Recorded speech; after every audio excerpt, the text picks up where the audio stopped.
Amém, queridos irmãos, louvado seja o Senhor por mais uma mensagem, nossa reunião ministerial. Hoje chegamos à mensagem 24, encerrando uma série de desfrute a respeito da primeira porção do livro do Evangelho de Mateus. Então, ao longo de 6 meses, nós viemos desfrutando das primeiras porções ali, compreendendo o capítulo 1 até o capítulo 7 em diante. E então hoje nós vamos ter um pouco mais de comunhão em alguns pontos do capítulo 7 de Mateus, cujo tema geral de todo esse semestre que estamos desfrutando é pregar o Evangelho, e será pregado este Evangelho do Reino. Graças ao Senhor. E a mensagem de hoje é como produzir bons frutos no reino dos céus. Ó Senhor Jesus! Nós vimos nas últimas mensagens a importância de 3 capítulos dentro do livro de Mateus que mostram os princípios básicos do nosso viver cristão, que está ali em Mateus capítulo 5, versículo 6 e versículo 7. Vamos ler até um versículo de Mateus capítulo 5. Amém. Quem está com a sua Bíblia, vamos acompanhar, vamos desfrutar. Senhor Jesus. Mateus capítulo 5 inicia mostrando o que o Senhor falou no Sermão do Monte. E aqui nós temos as bem-aventuranças. Mas eu quero ler apenas a primeira bem-aventurança. Bem-aventurados os humildes de espírito, porque deles é o reino dos céus. Então, o que nós vemos aqui? O Senhor fala, feliz, bem-aventurado, é o humilde de espírito, que numa outra tradução é o pobre, os pobres de espírito. Reforçando o que está aqui, nós podemos ler Isaías, capítulo 66, versículo 2. Só que eu vou destacar na Bíblia King James atualizada. Eu vou ler para os irmãos. Ora, não foram as minhas próprias mãos que criaram o que existe, e só assim tudo que há veio a existir? Indaga Yahvé o Senhor. Darei, pois, minha atenção e estima a este, ao humilde e arrependido de espírito, que dedica seu amor reverente à minha palavra. Então aqui nós podemos extrair uma lição fundamental. O livro de Mateus aborda o reino dos céus. Então tem um enfoque no reino. E aqueles que vão entrar no reino, ou seja, desfrutar das bodas do Cordeiro, o reino milenar, são os que possuem um espírito quebrantado, contrito, humilde e arrependido. Senhor Jesus, possamos ter esse espírito, possamos ter esse agir. O Senhor Jesus, quando foi falar desses 3 capítulos, ele iniciou mostrando que nós precisamos ser humildes, pobres de espírito. Ter um coração, um espírito humilde, quebrantado e arrependido, para que o Senhor possa abrir toda a sua palavra. O que o versículo disse? Que dedica seu amor reverente à minha palavra.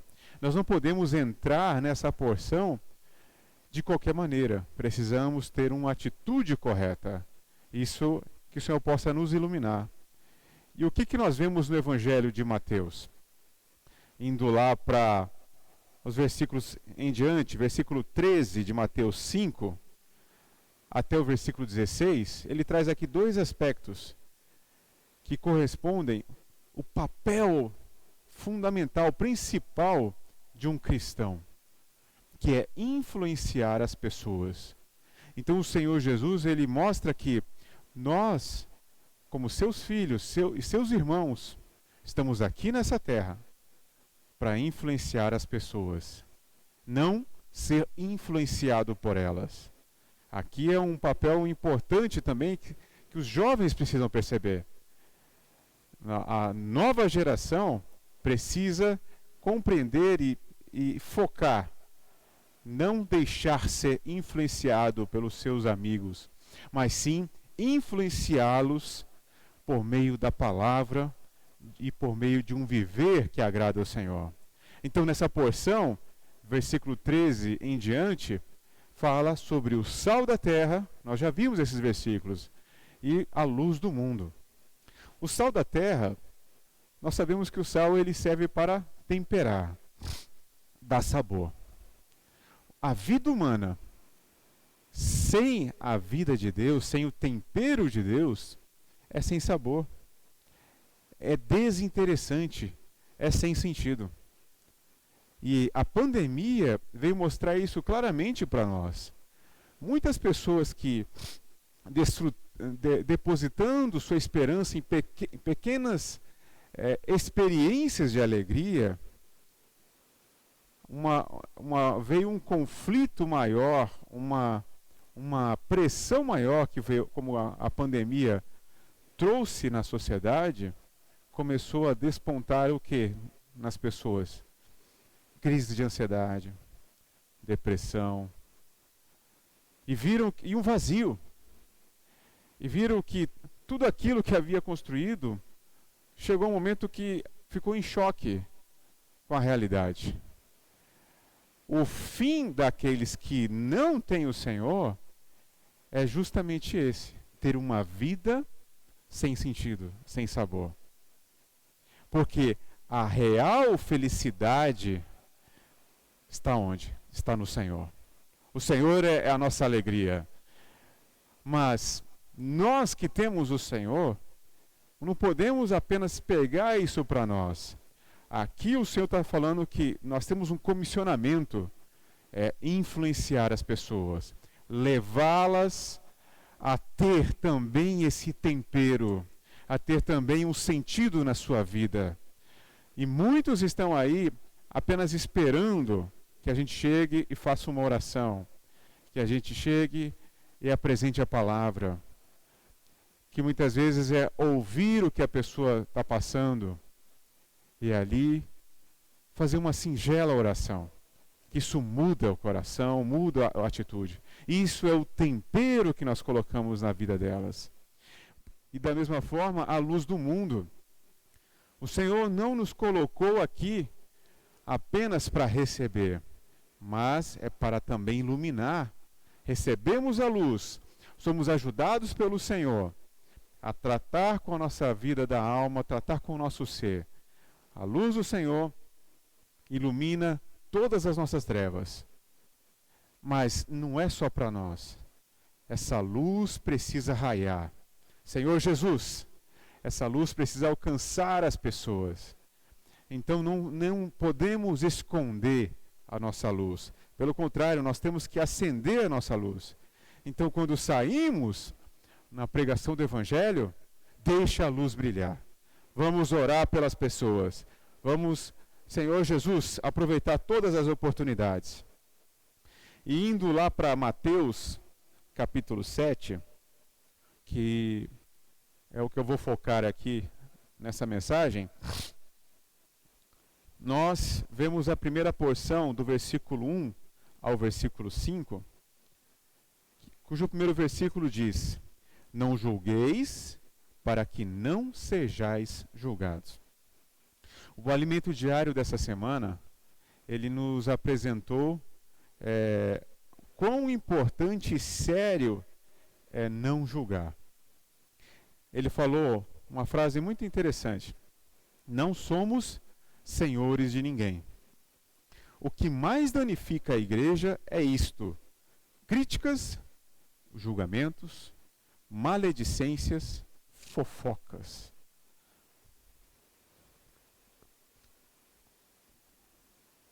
Às vezes nós pensamos que, quando temos esse tipo de atitude, pode não causar dano nenhum, porque você não está visualizando naquele exato momento. Mas o resultado virá. O dano vai ocorrer.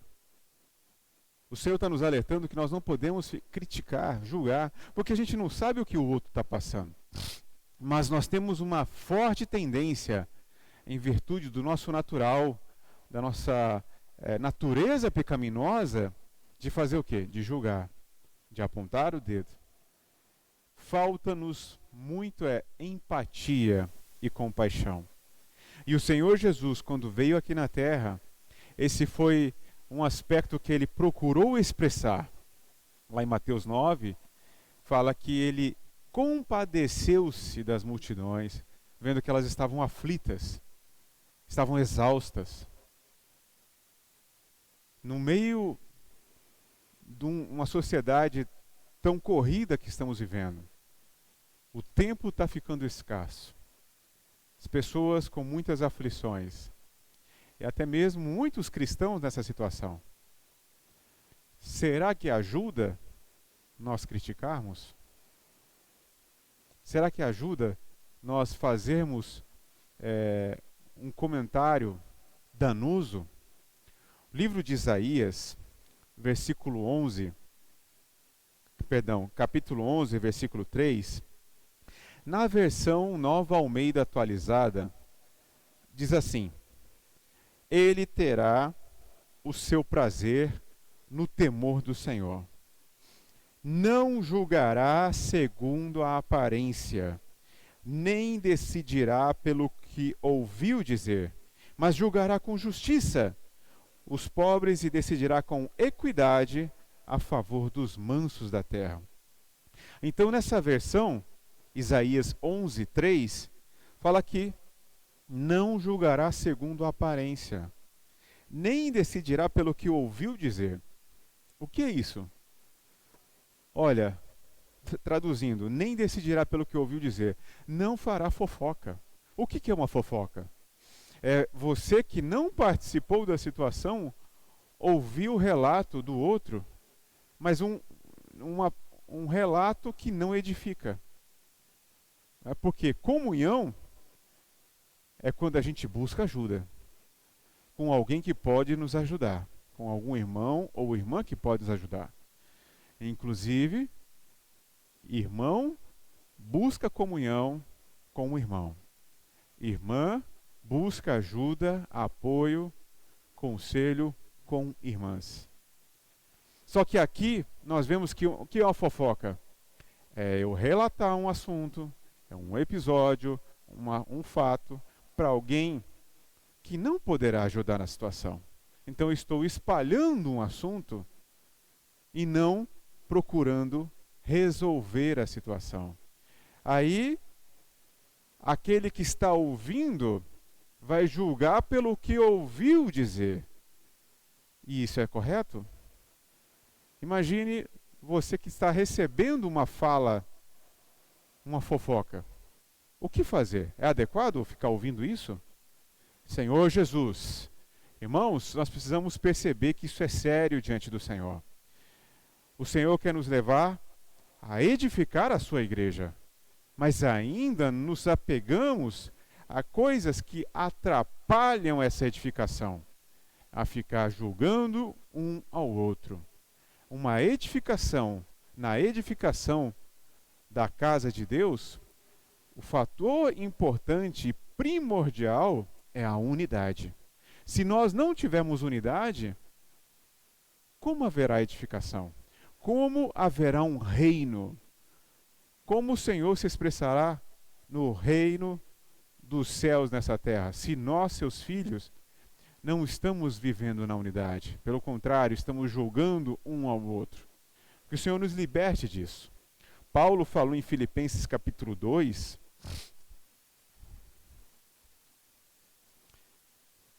Senhor Jesus, aleluia, versículo 2, completai a minha alegria, de modo que penseis a mesma coisa, tenhais o mesmo amor, sejais unidos de alma, tendo o mesmo sentimento. Então, se nós quisermos cooperar com o Senhor, vamos parar, vamos deixar de lado os julgamentos, falar mal um dos outros, fofocar. Vamos focar em ser um com os irmãos. unidos de alma, tendo o mesmo pensamento. Isso é fácil? Não, mas é possível.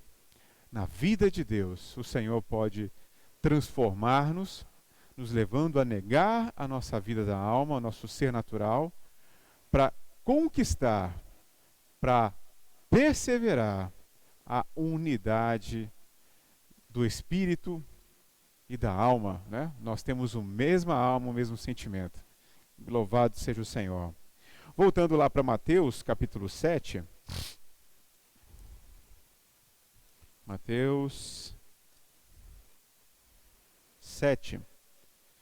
Nós temos uma segunda porção, versículo 6 em diante, que diz: não deis aos cães o que é santo, nem lanceis ante os porcos as vossas pérolas, para que não as pisem com os pés e voltando-se vos dilacerem.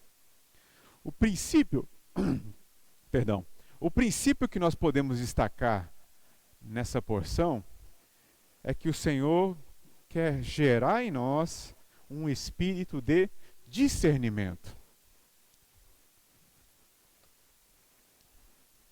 Nós, como seus filhos, precisamos aprender a discernir o que é santo e o que é profano. No Antigo Testamento, o Senhor, ao dar a lei, ele falou que um animal só pode ser considerado limpo se ele reunir duas condições principais: casco fendido e ruminar. Não pode apenas ter o casco fendido e não ruminar, ou ter o ruminar e não ter o casco fendido. Não, tem que ser as duas condições. Aqui tem um aspecto espiritual nessas duas características. Casco fendido é justamente saber discernir as coisas. Nós temos o Espírito de Deus, nós temos a unção em nosso interior, e ela nos ensina todas as coisas, como o apóstolo João falou em 1 João 2, capítulo 2, versículo 27. Nós temos a unção em nós, então ela nos ensina. E ela nos dá o espírito de discernimento. Mas para isso, nós precisamos exercitar o nosso espírito. Precisamos ir para a palavra, desfrutar da palavra. E ao desfrutar da palavra, não pode ser de qualquer maneira. Ou seja, sair lendo, correndo, tal como aqui falou, olha, lançar pérola aos porcos. O porco não vai entender nada. Pérola é um bem valioso, mas para o porco nada vale. Ou da mesma forma você pegar um filé, uma picanha e lançar para um cachorro. Ele vai comer da mesma forma que fosse uma outra carne. Por quê? Porque ele não consegue discernir as qualidades da carne. Nós, muitas vezes, somos assim. Por a gente estar na vida cristã de maneira automática, apenas reunindo, mas sem buscar um verdadeiro crescimento, sem ir na palavra, se alimentar, ler os livros, ter comunhão com o Senhor, comunhão com os irmãos. Se nós não tivermos esse viver, o que acontece? Nós vamos ter um viver muito automático. E será que nós vamos ter o discernimento espiritual adequado das coisas? Sabemos que não. Por quê? Porque a unção nos ensina. Então nós precisamos buscar a unção. Precisamos exercitar nosso espírito. E aonde nós vamos? É na palavra. Por isso a importância desse outro aspecto de ruminar. Ruminar é fazer o quê? O Alimento Diário ele trouxe uma grande luz explicando-nos sobre o ruminar. É fazer a mesma palavra passar por nós repetidas vezes para poder extrair as riquezas que há nela. Veja, irmãos, a ovelha, por exemplo, é um animal que rumina. Então, o que ela faz para ruminar? Ao comer o alimento, ela mastiga, aí ela tem vários estômagos. Vai para um estômago, faz o processo, depois volta e mastiga de novo, vai para o segundo estômago e assim vai até aquela comida ser bem digerida. Nesse mesmo princípio, se nós pegarmos a palavra como um cão, o que nós vamos fazer? Comer, pronto, vamos para outra. Estamos ruminando? Não. Mas se nós, como ovelhas do nosso amado pastor, pegamos a palavra, lemos, ponderamos, oramos nela, que aqui é uma prática que temos muito saudável de ler a palavra. É ler com oração. Transformar aquele versículo a sua oração. Ao assistir uma mensagem ou você ouvir essa mensagem, você buscar anotar e depois ouvir de novo, assistir de novo, para que, assim como a ovelha vai fazendo ali, saindo de um estômago, mastigando, indo para outro, essa palavra penetre em nosso interior e se torne a nossa constituição. Aí sim, o Senhor vai nos dar um espírito de discernimento. Discernir o que é santo do que é profano. E a santidade é um ponto que o Senhor se importa muito. Ó Senhor Jesus, queria até ler um versículo, Levítico 11. Amém. Levítico,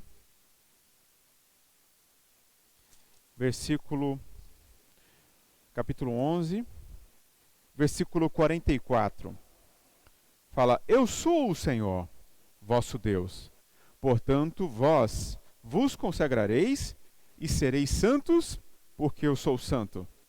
E não vos contaminareis por nenhum enxame de criaturas que se arrastam sobre a terra.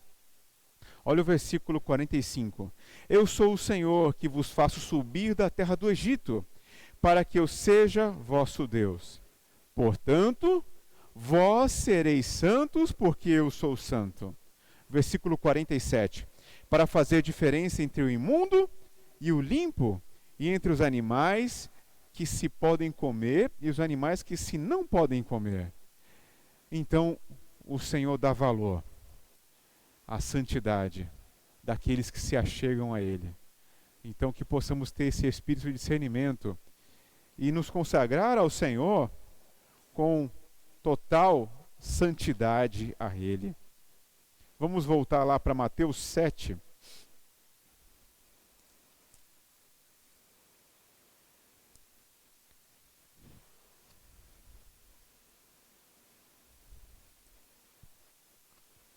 Versículo 7. Pedi e dar-se-vos-á. Buscai e achareis. Batei e abrir-se-vos-á. Esse versículo mostra para nós como orar para que o Senhor nos ouça.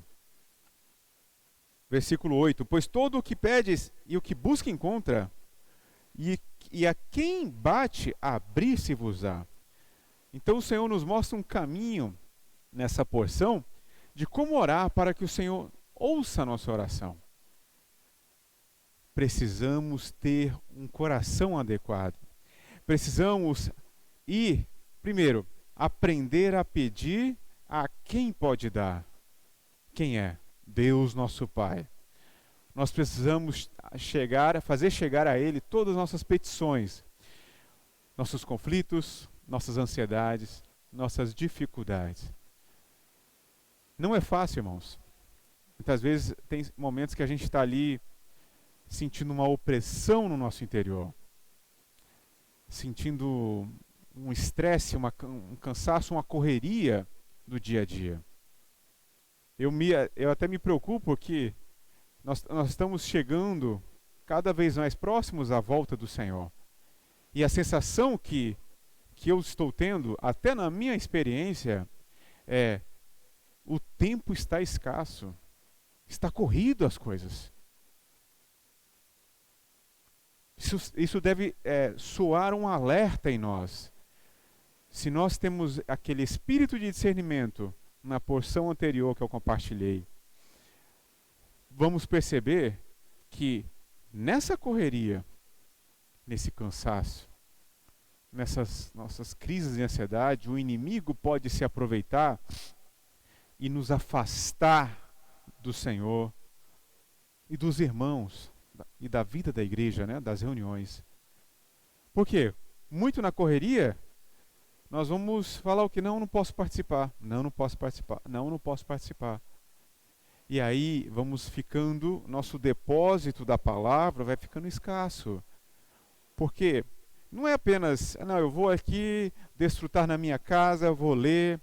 Mas, irmãos, a palavra também, ao ler, ela nos ensina que nós não podemos deixar de congregar, como é costume de alguns. O ser humano, Deus criou, não é para ficar só.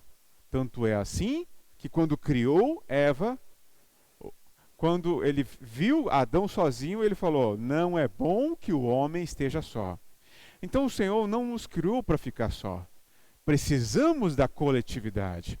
Precisamos do viver da irmandade. Porque isso nos dá força também. Isso nos dá caminho para prosseguir. Então, quando nós vamos à palavra, o Senhor nos ilumina disso. E nos leva a pedir, buscar e bater. Mas como fazer isso? De coração. Senhor Jesus, em um aspecto da oração, eu queria aqui também destacar que nós, como cristãos, muitas vezes achamos que o Senhor, Ele só vai dizer sim para nós. Olha aqui, a palavra diz, pedir, recebe. Busca, encontra. Bater, vai abrir. É só pedir. É só isso? Não é assim? Precisamos ver que é pedir, sim, conforme a vontade de Deus. Só que às vezes a gente reduz tudo que Deus é a uma compreensão de que Ele está aqui para servir ao que eu quero. Não é bem assim. Certa feita eu vi uma frase num carro que aquilo me fez refletir. Alguém colocou a frase, eu sonho e Deus realiza. Será que é assim mesmo? Eu acho que seria o contrário. Deus sonha e nós estamos aqui para realizar o sonho dele. Deus tem uma vontade e nós estamos aqui para fazer a sua vontade. Só que achamos que a oração é, eu vou pedir, Deus vai realizar o que eu quero. E aí, essa falsa compreensão nos leva a ter a visão de que Deus só vai dizer sim para nós. Vamos ler aqui, ó, uma porção de 1 João. 1 João, capítulo 5, versículo 14 e 15.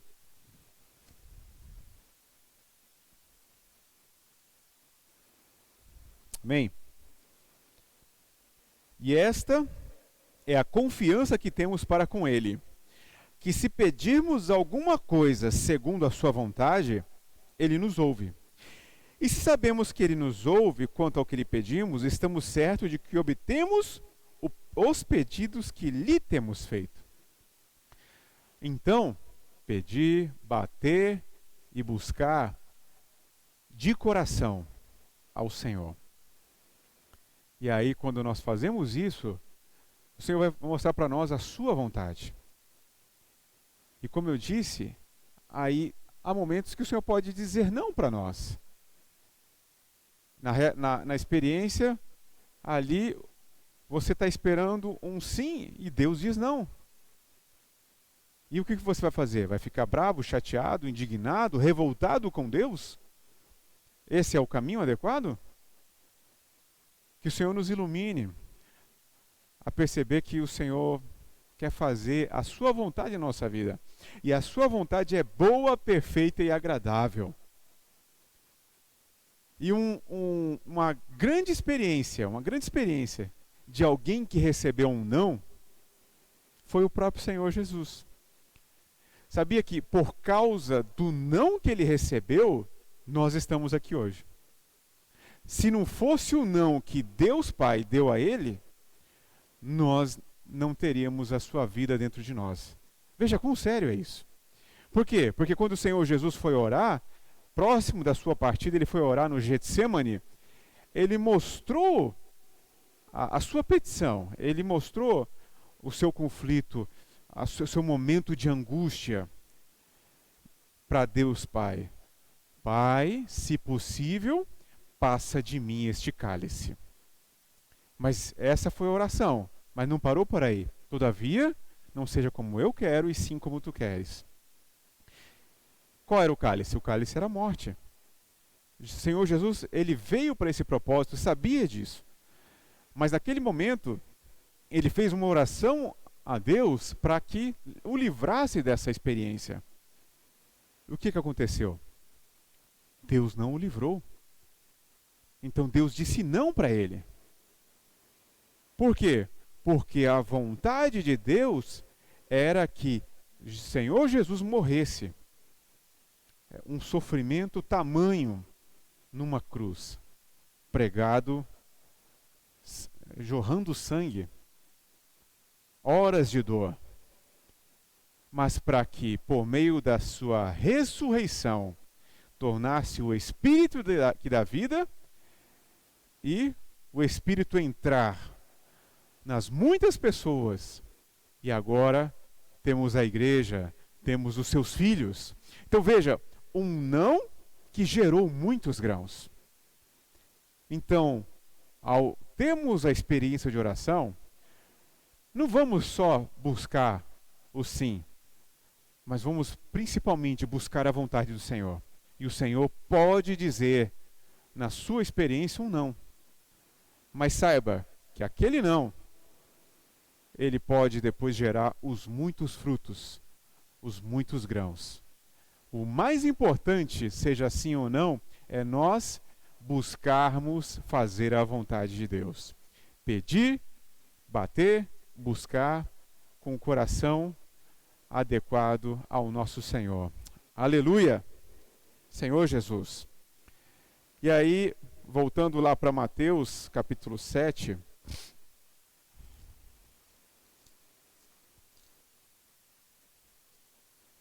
Amém.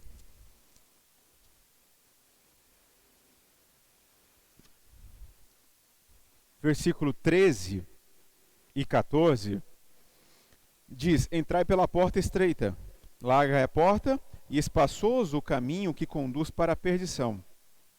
E são muitos os que entram por ela, porque estreita é a porta e apertado o caminho que conduz para a vida, e são poucos os que se acertam com ela. Ó Senhor Jesus. Então o que nós percebemos nessa porção? Louvado seja o Senhor. Nós temos um caminho que conduz para a vida. O Senhor já deixou preparado esse caminho.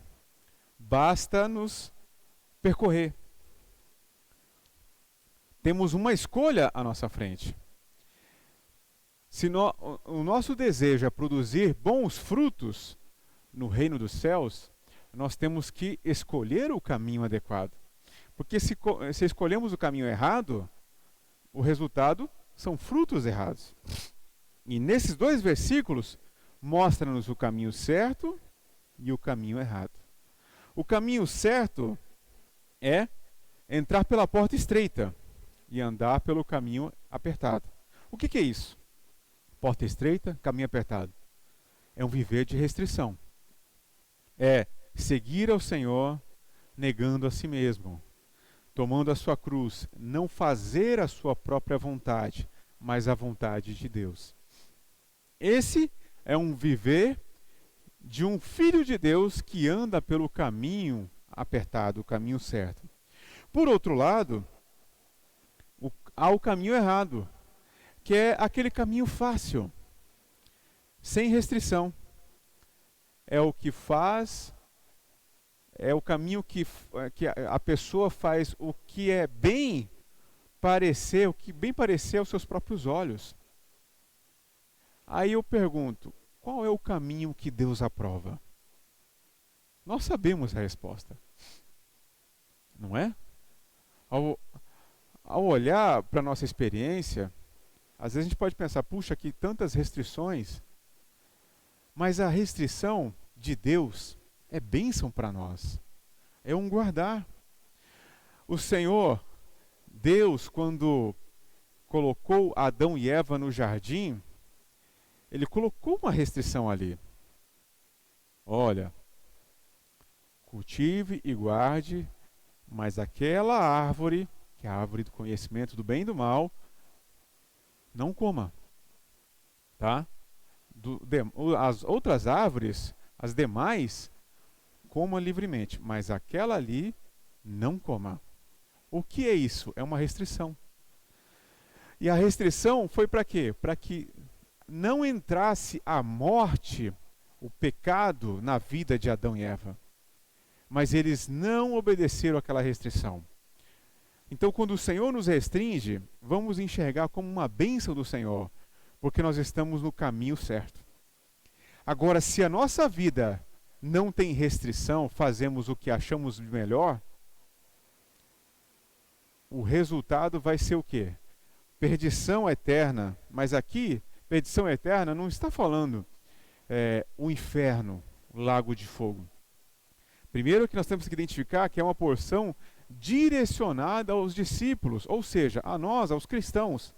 Então, aqui, a compreensão que nós temos é, um filho de Deus buscou o caminho errado, gerou o fruto errado.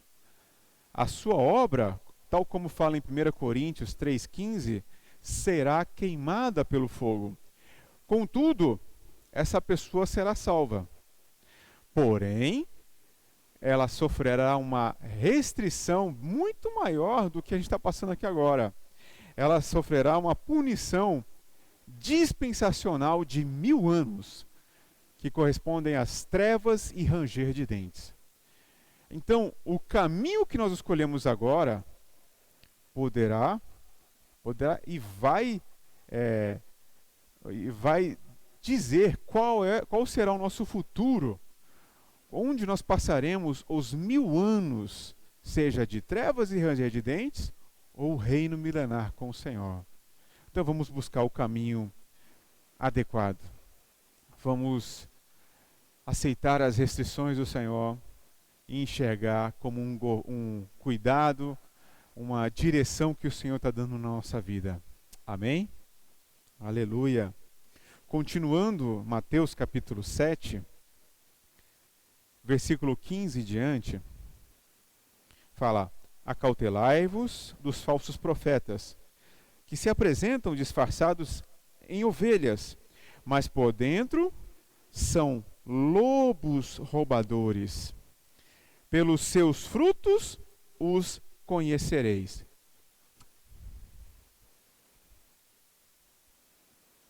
Senhor Jesus, nessa porção, o Senhor nos leva a aprender, a discernir os falsos profetas por meio dos frutos que eles geram. Se quisermos produzir bons frutos, precisamos identificar quem é o profeta. Essa é a razão de Jesus nos alertar contra os falsos profetas. Um profeta verdadeiro, que recebe a revelação direta de Deus, não tem o direito de falar suas próprias palavras, mas apenas o que Deus lhe ordenar. Deuteronômio, capítulo 18.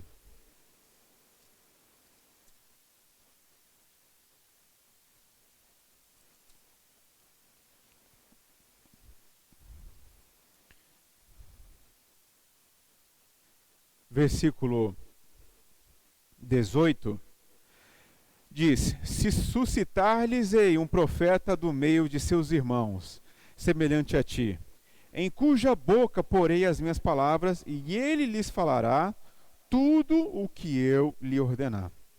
Então, um profeta verdadeiro transmite aquilo que Deus quer falar, e não as suas próprias palavras. Continuando no versículo 19. De todo aquele que não ouvir as minhas palavras, que ele falar em meu nome, disso lhe pedirei contas.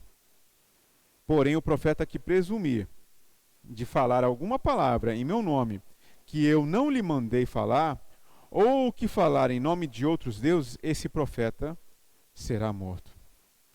Se disseres no teu coração, como conhecereis a palavra que o Senhor nos falou? Não, como conhecerei a palavra que o Senhor não falou?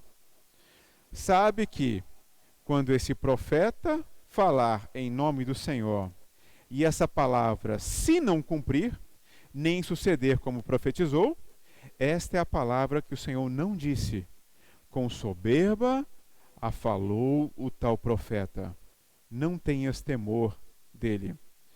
Senhor Jesus, esse é um alerta muito grande para nós. Precisamos discernir o que estamos ouvindo e de quem ouvindo.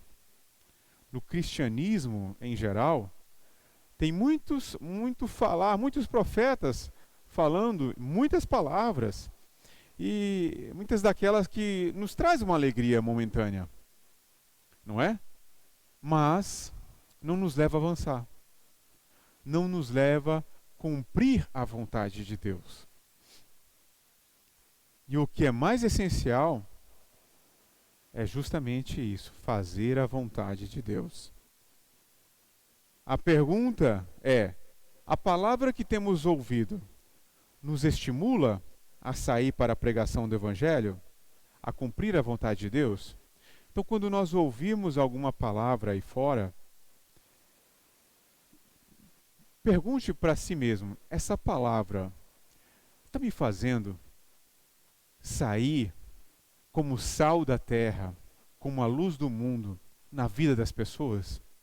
Essa palavra está me fazendo influenciar as pessoas naquilo que eu estou desfrutando e quero levar para elas? Não, não está. Essa palavra está só me fazendo ter um sentimento de alegria momentânea. Isso é adequado? Vamos ficar apenas ouvindo tais palavras? Senhor Jesus, precisamos despertar, irmãos. Despertar e ver que o Senhor quer produzir frutos na nossa vida. Quer produzir frutos numa sociedade tão caída, levando pessoas a desfrutarem também dessa porção, a desfrutarem desse viver, a receberem esse tempero precioso que é a vida de Deus. Então, para isso, irmãos, nós precisamos identificar de quem nós estamos ouvindo. E pela misericórdia do Senhor, a palavra que temos recebido na vida da igreja, a palavra profética de Deus, tem nos levado a avançar. Tem nos levado a fazer a vontade de Deus. Não é verdade? Nos últimos anos, o Senhor, pela sua misericórdia, as muitas ferramentas que Ele nos deu foram intensificadas, foram aperfeiçoadas, foram potencializadas. A comportagem que antes tinha uma maneira tradicional de agir, hoje o Senhor dinamizou de forma que um jovem, um adolescente, até mesmo uma criança, pode fazer uma comportagem e contatar as pessoas. Os jovens, tendo suas reuniões, avança jovem, desfrutando, saindo, pregando o Evangelho. Ó Senhor Jesus, que o Senhor possa nos levar a aproveitar toda essa palavra que temos recebido. A palavra que tem sido confirmada no nosso meio. Assim como Marcos 16, 20 fala.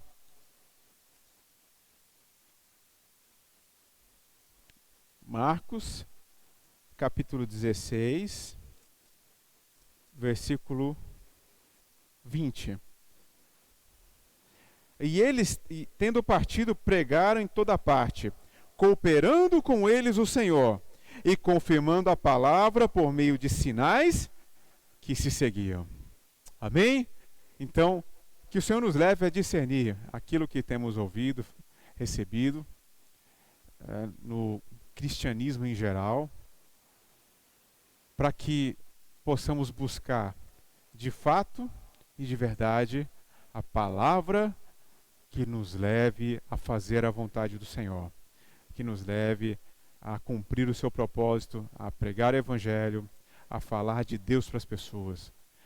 Que a sua vida, que a nossa vida, seja temperada, tenha sabor, o sabor de Deus, seja a luz para iluminar a sua casa, as pessoas à sua volta. Que possamos desfrutar dessa porção do livro de Mateus e perceber que todos esses pontos, esses princípios, estão para nos ajudar, estão para nos levar a crescer. Toda restrição de Deus na nossa vida é bênção, é guardar, é um cuidado de um pai para com seu filho. Amém? Deus abençoe a todos. Eu queria encerrar aqui com uma oração para que o Senhor possa nos levar a avançar, possamos desfrutar, possamos viver tal palavra. Senhor Jesus, graças te damos, Senhor, porque temos a sua palavra profética, dando-nos direção toda semana. Abençoa, Senhor, aqueles que estão nos assistindo nesse momento. Visita a casa de cada um. Nós não sabemos o que está passando. Pode estar numa ansiedade, pode estar numa depressão. Senhor, cuida do coração de cada um. Leva-o a invocar o teu nome, a dizer: Senhor Jesus, ó Senhor Jesus, me liberta de tal situação. Senhor Jesus, colocamos a vida de cada um, cada irmão, cada irmã da sua igreja nessa cidade, sob o cuidado da tua palavra, sob o cuidado da sua vida. Senhor, precisamos de ti. Precisamos, Senhor, de cada item que foi falado aqui. Precisamos, Senhor, de um viver digno do reino dos céus. Ó Senhor Jesus, precisamos do seu tempero, Senhor. Venha trazer sabor à nossa vida. Venha trazer sabor a essa sociedade que carece de sentido.